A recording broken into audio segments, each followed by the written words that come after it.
Bonsoir, bienvenue pour cette édition dont voici le sommaire. Le chef de l'État participe à la COP22 au Maroc. Il a pris part en marge du sommet à une conférence sur la mise en œuvre de l'initiative africaine pour les énergies renouvelables. Le Togo s'engage dans le rajeunissement de son parc automobile, une initiative qui s'inscrit dans le contexte du projet de facilitation des transports dans l'espace UEMOA, conformément au plan de développement des corridors logistiques. Et puis des rythmes endiablés et des parures hors du commun, ce sont les dernières images que l'on retient du Festival international de théâtre et des arts plastiques, dont les projecteurs se sont éteints le week-end. COP22, COP d'action, action surtout concertée de la part des Africains qui affichent une certaine solidarité à cette conférence des Nations Unies sur le climat. Leur réclamation est légitime. La COP21 avait promis qu'il y aurait des subventions de la part des gros pollueurs au nom d'une certaine justice climatique pour aider les pays pauvres à affronter les effets pervers du réchauffement climatique. En outre, aux côtés de ses pairs africains, Faure Gnassingbé du Togo a pris part à une importante conférence sur la mise en œuvre de l'initiative africaine pour les énergies renouvelables. Le président togolais s'est aussi entretenu avec plusieurs hautes personnalités, dont l'hôte du sommet, le roi Mohamed VI du Maroc. Prudence Dissou. À Marrakech, mercredi, les chefs d'État africains, dont le président Faure Gnassingbé, ont manifesté leur volonté à donner une nouvelle impulsion à la lutte contre le réchauffement climatique sur le continent. Grâce à l'initiative africaine pour les énergies renouvelables, les chefs d'État africains ont désormais une aspiration commune: construire un modèle de développement sur le continent en misant sur les énergies vertes. Ce projet ambitionne d'atteindre une production de 10 gigawatts d'énergie renouvelable d'ici à 2020 et mobiliser les ressources potentielles en vue de générer 300 gigawatts d'énergie d'ici à 2030. L'initiative aidera les pays africains à mettre en place des stratégies de développement à faible émission de carbone, tout en créant des emplois, en améliorant la sécurité énergétique et en apportant de l'énergie propre, sûre, abordable aux 650 millions d'Africains qui en sont actuellement dépourvus. Le Togo représente 0,02 des émissions mondiales, mais joue sa carte aux côtés des autres pays africains pour relever les défis liés au réchauffement climatique. Au Maroc, les chefs d'État et de gouvernement ont parlé d'une seule voix pour exiger une justice climatique. Un sommet africain s'est tenu à marge de la COP22 pour harmoniser la position de l'Afrique face au réchauffement qui sape les efforts de développement sur le continent. Durant son séjour au Maroc, le chef de l'État Faure Gnassingbé s'est entretenu avec le roi du Maroc, Mohamed VI. Il s'est aussi entretenu avec le secrétaire d'État américain John Kerry. Avec lui, il a évoqué des questions relatives à la lutte contre le terrorisme, l'insécurité dans la sous-région ouest-africaine, la piraterie maritime et les trafics dans le golfe de Guinée. John Kerry a félicité le Togo pour la réussite du sommet de l'Union africaine sur la sécurité maritime et l'adoption d'une charte devant amener tous les pays à s'engager à plus de sécurité en mer.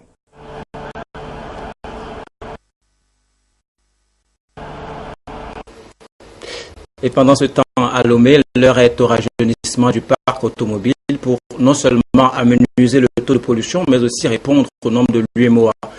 La composante rajeunissement du parc automobile s'inscrit dans le projet de facilitation des transports mis en œuvre par l'institution communautaire. Dodo Aré, Antoinette Romao-Vovor. Le Togo emboîte le pas au Burkina Faso, la Côte d'Ivoire, le Ghana et le Sénégal dans le rajeunissement de son parc automobile.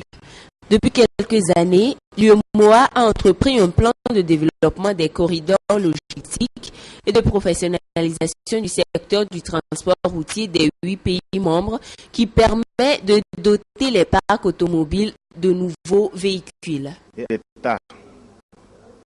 a tout fait pour nous rapprocher, de former une coopérative qui a été faite depuis février 2016.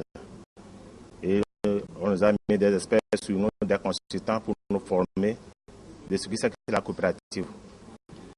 Mais aujourd'hui, maintenant, nous sommes là pour comment avoir des camions au niveau des banques. Au Togo, le gouvernement s'est engagé à améliorer la qualité des services de transport routier en réorganisant le secteur. La rénovation du parc automobile et la professionnalisation du secteur du transport routier sont des actions prioritaires à mettre en œuvre. Le parc qui est concerné, c'est le parc de transport de marchandises et de passagers. Pas des véhicules utilitaires, pas des véhicules particuliers, des voitures pour usage personnel. Et à cet effet, déjà, l'État a pris des mesures encourageantes pour aller dans ce sens. C'est d'abord dans le cadre de la loi de finances 2017, l'exonération de la TVA sur toute introduction de véhicules neufs destinés au transport de fret et aux passagers, c'est-à-dire le transport interurbain ou le transport urbain.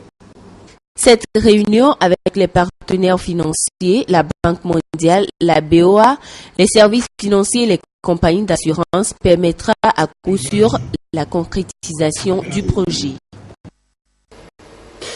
Le Togo, au sortir de la COP21, s'est engagé à réduire son taux de pollution de plus de 11% s'il reçoit un accompagnement adéquat. Le parc automobile se rajeunit, certes, mais il faut distinguer le vrai de l'ivraie.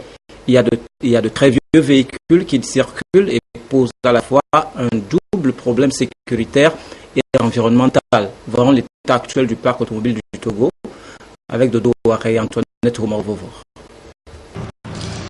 L'évolution sensible du réseau routier au Togo s'accompagne aujourd'hui d'un accroissement flagrant du parc automobile. Les chiffres publiés par la Direction générale des transports routiers et ferroviaires cette année révèlent une augmentation de près de 50% du parc automobile entre 2011 et 2016. Le nombre de véhicules est ainsi passé de 7 256 en 2011 à 14 500 à mi-2016. Ceci s'explique par l'augmentation de la vente des voitures d'occasion qui, par conséquent, occasionne un déséquilibre au niveau de la flotte togolaise. Le parc automobile togolais en termes de transport de marchandises et transport de passagers, nous avons des véhicules qui sont très vieux, qui normalement ne devaient plus être dans la circulation. Et c'est des véhicules qui ont plus de 20 ans, des véhicules que les transporteurs ont modifiés parce qu'on croit que c'est lorsqu'on prend un petit véhicule, mais on le modifie en lui donnant pour que ça ait plus de volume. C'est dans ce sens-là qu'ils vont prendre plus de marchandises. Donc, quand on considère tous ces éléments, notre flotte ne se porte pas bien. Ce sont principalement les véhicules de transport de marchandises et de transport urbain venus d'Europe ou d'Amérique qui parfois polluent l'environnement et dégradent les routes. Le projet de rajeunissement du parc automobile va donc réglementer le secteur des transports et mettre hors circulation les vieux véhicules. L'idéal, c'est d'aller vers l'élimination totale. Parce que de là où nous les amenons, c'est que les gens les ont déjà mis à la casse. Et nous allons ramasser. Et ils applaudissent quand nous venons ramasser parce qu'on les libère. Donc, il s'agit pour nous vraiment d'éliminer. Et certains pays l'ont fait, ils l'ont réussi. Les autorités togolaises ont mis en place une série de réformes pour réorganiser le secteur, notamment la mise en application du règlement 14 de l'UEMOA, la réglementation de l'accès à la profession des transporteurs routiers, la limitation de l'âge des véhicules, le renforcement des capacités des transporteurs. À cela s'ajoute le renforcement de la prévention routière et les contrôles de police. On met le cap sur Socodé pour une session du RED+, à laquelle étaient conviés les ONG, les femmes et les producteurs, tous engagés à tenir compte dans leurs diverses activités génératrices de revenus de la protection de l'environnement. La marque Boudjona. La mise en œuvre efficace et efficiente du projet de réduction des émissions dues à la déforestation et à la dégradation des forêts RED+, requiert beaucoup d'expertise, de rigueur et de savoir-faire. Pour ce faire, la Banque mondiale a inscrit le renforcement des capacités des acteurs impliqués. Aujourd'hui, nous sommes heureux d'attendre qu'il y ait l'organisation des paysans, l'organisation des femmes, l'organisation des propriétaires privés de terrain et de forêts, ainsi de suite. Donc, toutes ces organisations qui se mettent en place grâce à l'appui du projet, nous effectuons des déplacements vers eux pour leur témoigner de notre appui, de notre soutien, mais aussi dire que la coordination qui est permanemment sur le terrain avec eux, que nous sommes aussi avec la coordination. Deux jours, nous allons encore échanger sur les rôles et responsabilités dans le cadre de ce processus pour une plus d'implication des communautés à la base afin que nous puissions bâtir une stratégie nationale RED+ au Togo. Et parallèlement, les informer également que les études analytiques qui sont commanditées dans le cadre de ce processus et dont les contrats sont en cours de signature, les travaux vont démarrer incessamment sur le terrain. Le présent atelier s'inscrit dans le cadre de la 3e mission de la Banque mondiale au projet de soutien à la préparation à la RED+. Maintenant, au secteur minier, les promoteurs de l'initiative pour la transparence dans les industries extractives continuent de former les parties prenantes sur le bien fondé du mécanisme. Après les populations de veaux qui bénéficient des subsides du projet, la cible cette fois-ci, ce sont les agences gouvernementales appelées à mieux s'impliquer dans le projet. Sylvain Abdou. Cette zone minière est l'un des sites retenus pour l'exploitation du gisement de phosphate dans le Vaud. L'extraction est assurée par la SNPT et pour se conformer aux standards internationaux, l'État togolais a adhéré à l'initiative pour la transparence dans les industries extractives ITIE, une plateforme qui sert de pont entre l'État, les industries et les populations des zones minières. Il en est de même pour les sociétés minières implantées dans le Yoto. Dans le Vaud, par exemple, les actions de l'ITIE ont permis à la population de rentrer en partie dans ce qui convient d'appeler leurs droits. À partir de ces ristournes, ils ont fait des réalisations, des infrastructures.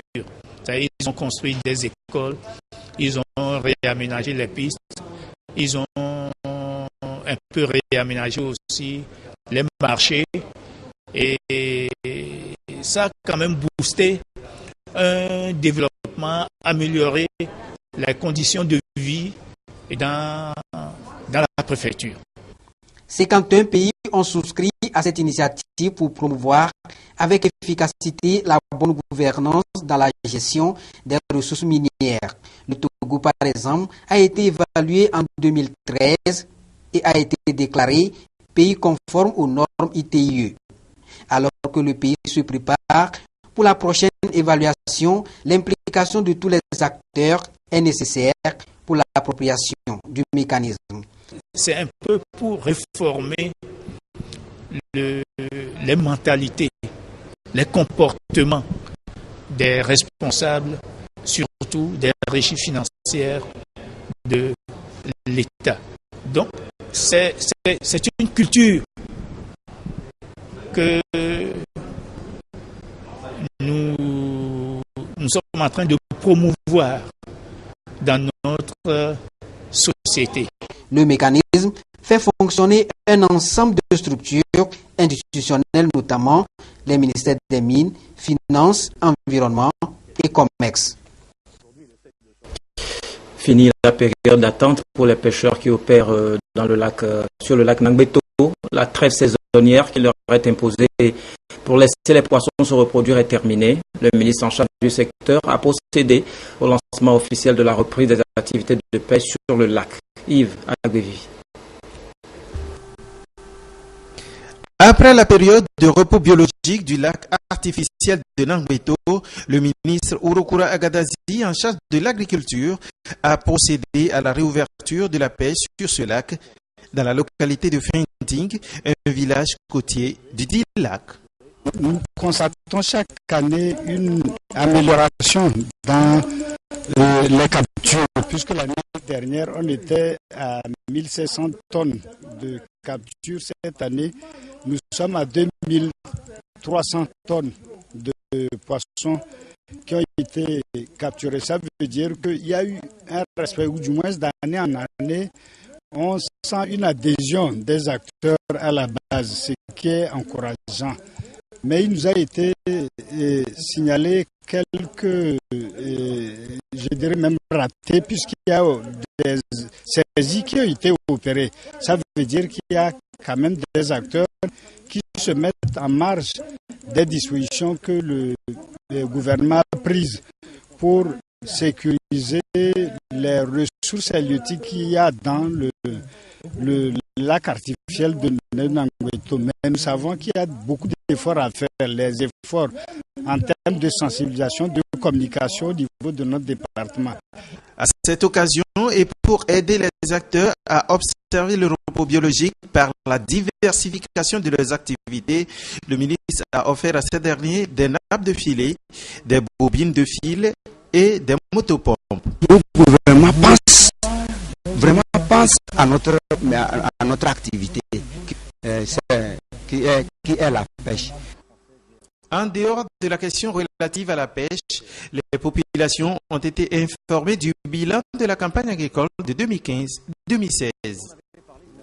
La campagne agricole telle qu'elle a été déroulée cette année, ça nous réjouissons que nous avons encore une fois enregistré des excédents pour lesquels il faut s'organiser pour mieux gérer les excédents de façon à renforcer la sécurité alimentaire, mais aussi à permettre aux acteurs du secteur agricole d'engager les produits au niveau de la sous-région, même sur le plan international. Le ministre a rappelé aux éleveurs transhumants les règles liées à la transhumance au Togo. Il les a exhortés à suivre scrupuleusement les 5 couloirs définis et ceux du 30 janvier au 15 mai.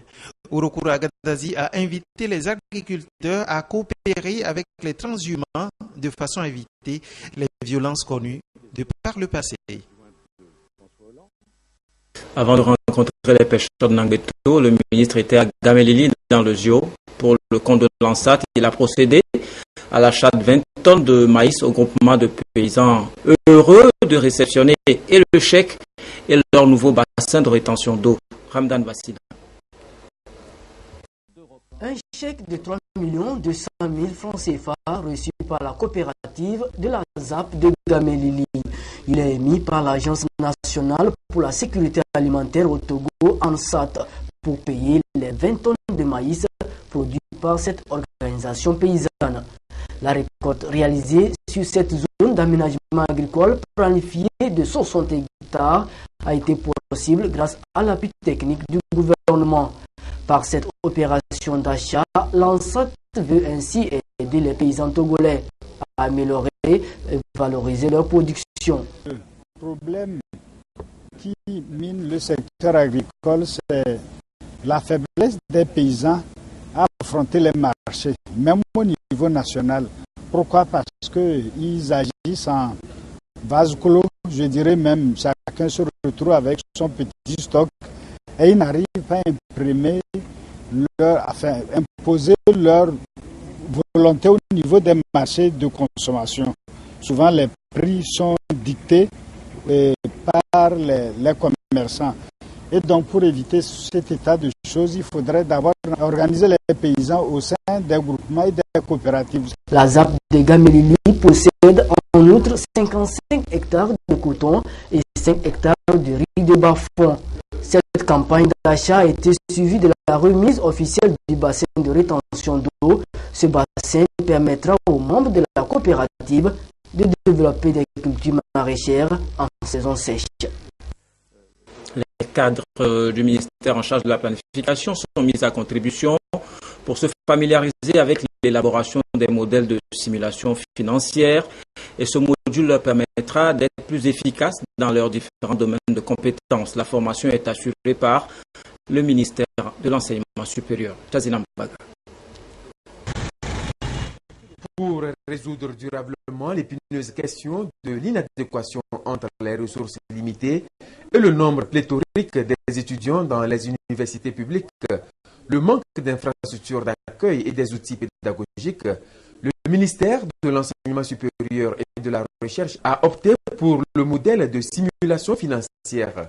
C'est un outil qui nous permettra de voir à tel horizon quel sera l'effectif des étudiants, quels seront nos besoins en termes de salles de cours, en termes d'enseignants, en termes d'autres choses. Et ensuite, de voir par rapport au cadre macroéconomique, qu'est-ce que l'État peut mettre à la disposition de l'enseignement supérieur à tel horizon.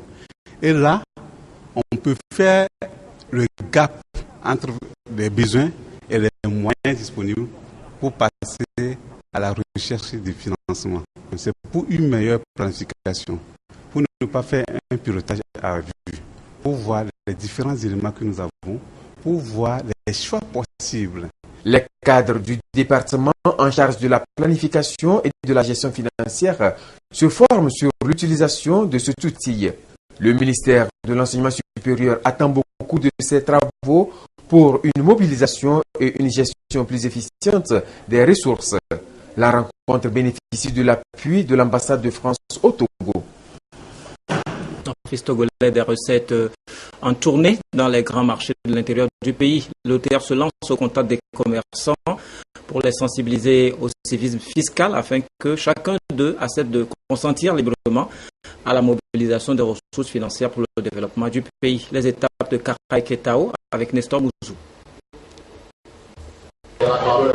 L'OTR est investi d'une mission, celle de mobiliser les ressources financières à travers les impôts et taxes pour permettre au pays de se construire. Conscient de la réticence des contribuables à payer ces impôts et taxes, l'Office togolais des recettes a adopté la stratégie de contact direct avec ces contribuables pour les entretenir sur le civisme fiscal. Les commerçantes et commerçants du grand marché de Kara ont été déjà touchés. Chacun a un devoir.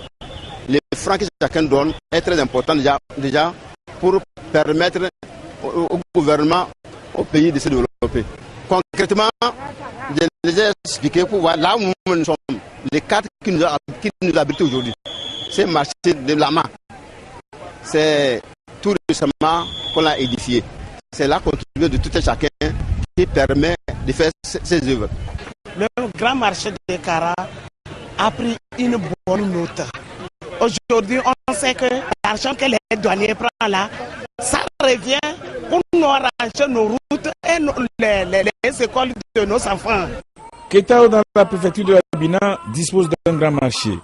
Ce marché est reconnu même sur le plan sous-régional. L'Office togolais des recettes a effectué le déplacement de Ketao pour rencontrer les femmes et les hommes qui animent ce marché.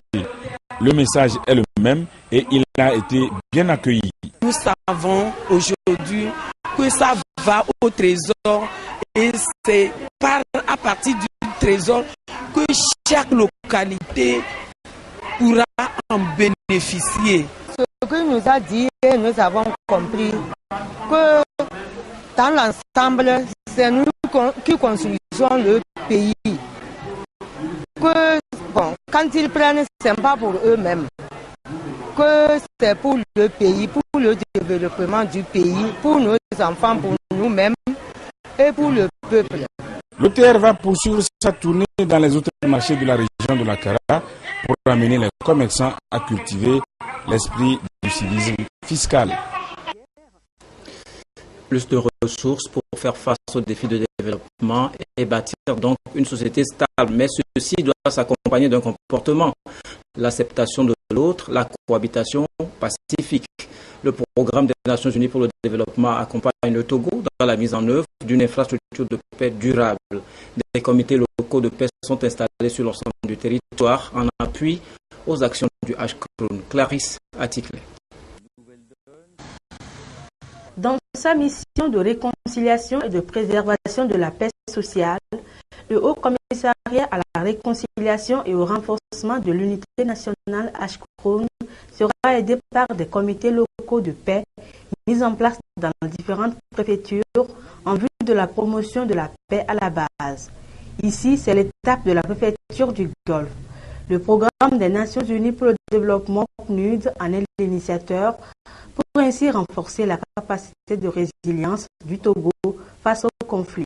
Les comités locaux de paix vont élaborer des projets de soutien, des projets pour aider les populations à la base. Ils vont aussi intervenir dans la promotion des droits de l'homme. Le Ashkroun a été en effet créé par le gouvernement togolais pour la mise en œuvre des recommandations de la CVJR et la conduite du programme de réparation. En juillet dernier, il a réuni les différentes parties prenantes en une session d'échange et de réflexion dont le rapport de synthèse a été remis au chef de l'État. Et dans les prochains jours, il sera question de la formation des membres des comités afin qu'ils puissent bien assurer la mission qui est la leur. Barack Obama est à Berlin pour la dernière étape de sa tournée en Europe. Avant de rentrer à Washington vendredi, il s'entretiendra avec François Hollande et la chef du gouvernement britannique.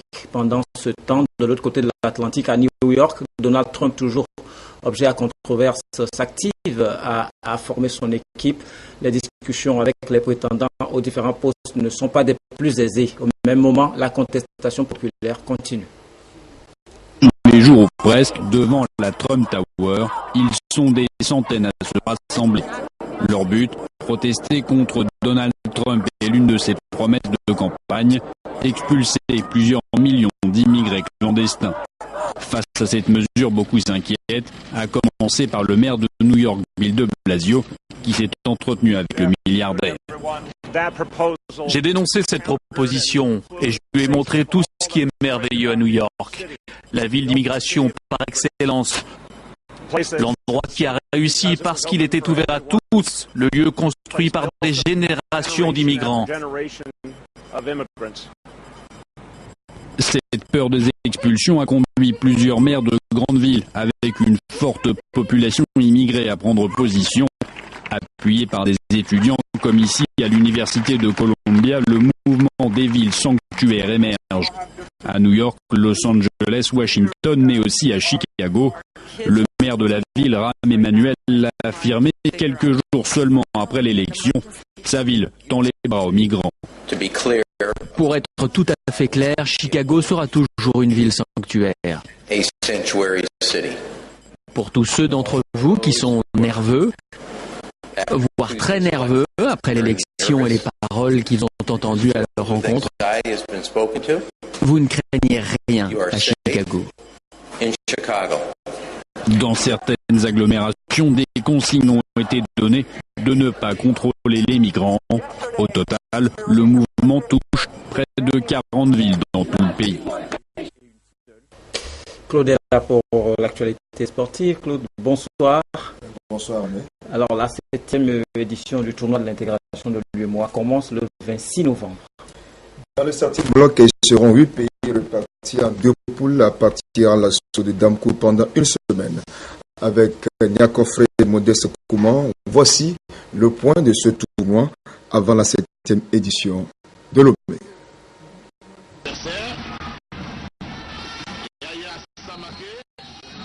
C'est pour promouvoir l'intégration et le brassage entre les différentes communautés de l'espace que l'UEMOA a instauré en 2007 le tournoi de football de l'intégration. La première édition a été remportée par la Côte d'Ivoire face au Niger, battu 2-0 au Burkina Faso en 2007. La Côte d'Ivoire va succéder à elle-même en 2008 à Bamako. Elle a dominé le Mali, pays organisateur, 6 tirs à 5. Un but partout à la fin du temps réglementaire.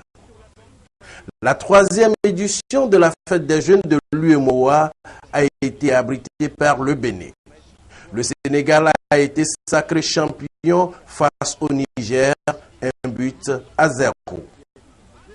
Le malheureux finaliste de Cotonou a pris sa revanche à Niamey en 2010. Le Niger a dominé le Bénin 1-0 et a enfin inscrit son nom au palmarès du tournoi de l'UEMOA, dont la 5e édition a été accueillie par le Sénégal en 2011. À Dakar, le Mali a perdu 0-1 face au Sénégal, qui est le second pays organisateur à remporter le trophée. En 2012, le tournoi de l'UEMOA a marqué une pause et a repris en 2013 en Côte d'Ivoire. À Abidjan, le Bénin a échoué devant le Burkina Faso 8-9. 0-0 à la fin du temps réglementaire. En 2014, le Togo a l'honneur d'organiser la 7e édition, mais elle a été annulée pour cause de menace du virus Ebola. La compétition reprend finalement cette année et aura lieu du 26 au 3 novembre à Lomé. Le tournoi, vitrine pour les joueurs locaux de l'espace UEMOA, regroupe les 8 pays de l'organisation. Claude, on poursuit avec quelques insolites. Oui, des insolites qui nous conduisent au top but en passant par les boulettes commises ça et là au cours des matchs. Qui joue toujours à 37 ans. Troisième, la lourde frappe du Ghanéen Isaac Sake qui évolue à Alanyaspor en Turquie. Deuxième, Graziano Pelé qui enchaîne les beaux buts en Chine. Malgré son mètre 93, la révélation italienne de l'Euro démontre toute son agilité technique. Enfin, vainqueur de notre top but, ce magnifique retourné acrobatique de Mikel Borja de l'Atlético Nacional Medellín en Colombie. Il ne fallait pas arriver en retard à ce match ukrainien. Un contrôle approximatif d'un défenseur et l'attaquant d'Alexandria ouvre le score dès la 8e seconde. Et les boulettes ont été nombreuses cette semaine en Ukraine. Cette fois-ci, c'est l'attaquant argentin du Shakhtar Donetsk, Facundo Ferreira, qui en profite. Enfin, au Dynamo Kiev, la bourde est collective. Un dégagement de gardien dans son propre défenseur. Le résultat reste le même. Un joli but casquette. En Turquie, Fabrizio, le gardien espagnol de Beşiktaş, tente une sortie totalement inutile. Une boulette payée cash. Enfin, en Angleterre, un classique. La mauvaise prise de balle du portier des Bristol Rovers. Et un but gag de plus. Merci au portier néerlandais.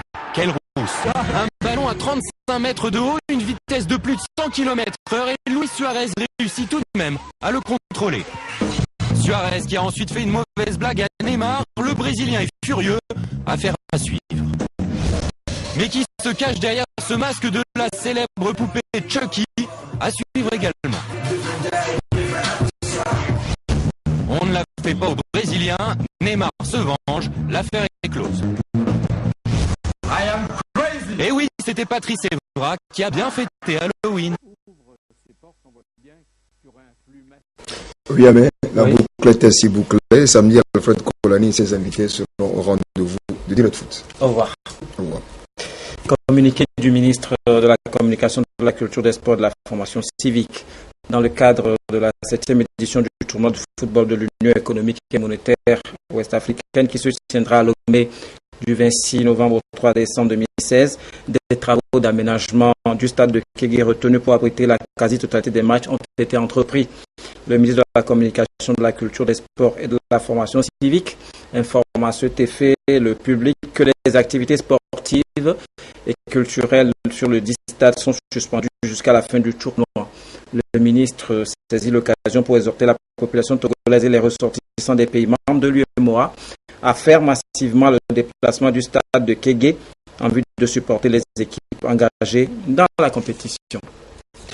Autre communiqué, sous le haut patronat du chef de l'État, son Excellence M. Forest Ousmane Singwe, président de la République, le ministère du Développement à la base de l'artisanat, de la jeunesse et de l'emploi des jeunes, en collaboration avec le ministère de l'Agriculture, de l'Élevage et de l'Hydraulique et le ministère des Enseignements primaires, secondaires et de la formation professionnelle, organise du 23 au 25 novembre 2016 à l'hôtel Sarakawa de Lomé un forum national sur l'alimentation scolaire au Togo.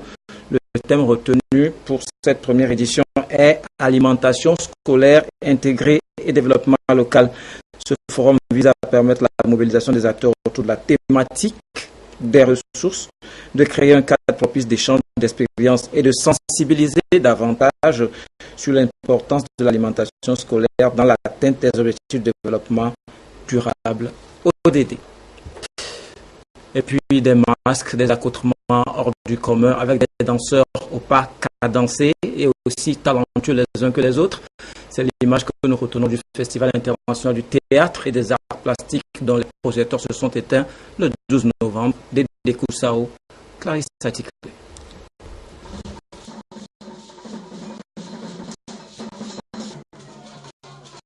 Des spectacles, danse, théâtre, expositions et conférences. Ce sont les quelques activités qui ont meublé cette 9e édition du Festival international de théâtre et des arts plastiques FITAP.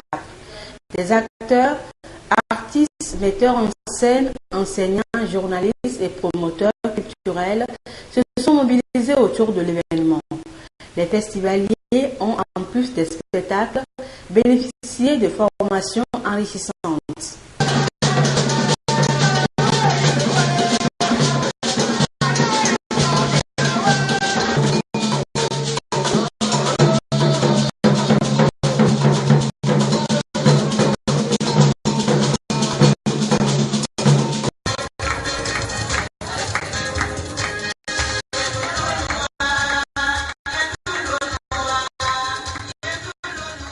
FITAP a vu la participation des pays comme le Bénin, le Burkina Faso, la Côte d'Ivoire, le Mali, le Niger, le Cameroun, le Sénégal et la Suisse.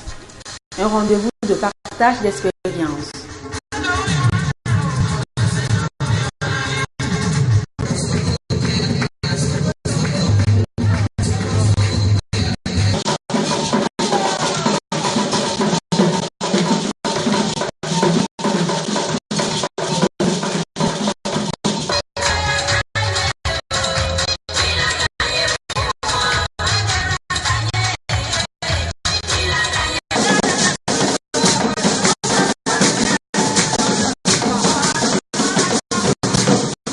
FITAP devient un cadre idéal pour la promotion de la diversité culturelle.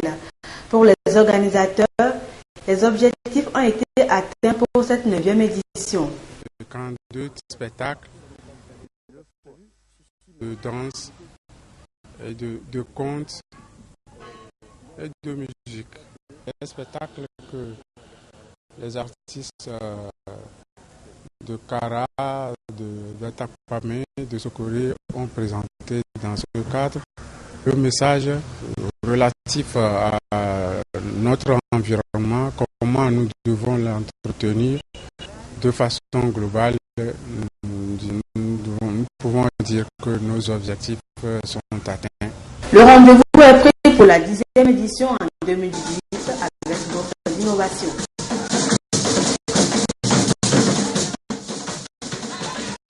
Voilà, fin de cette édition. Merci de nous avoir suivis. Retrouvez à Pakar 22h30 pour notre édition de nuit. Mais avant cela, Lise Diamé et ses invités vous entretiendront sur les violences conjugales à partir de 21h. Bonne soirée en compagnie de nos programmes.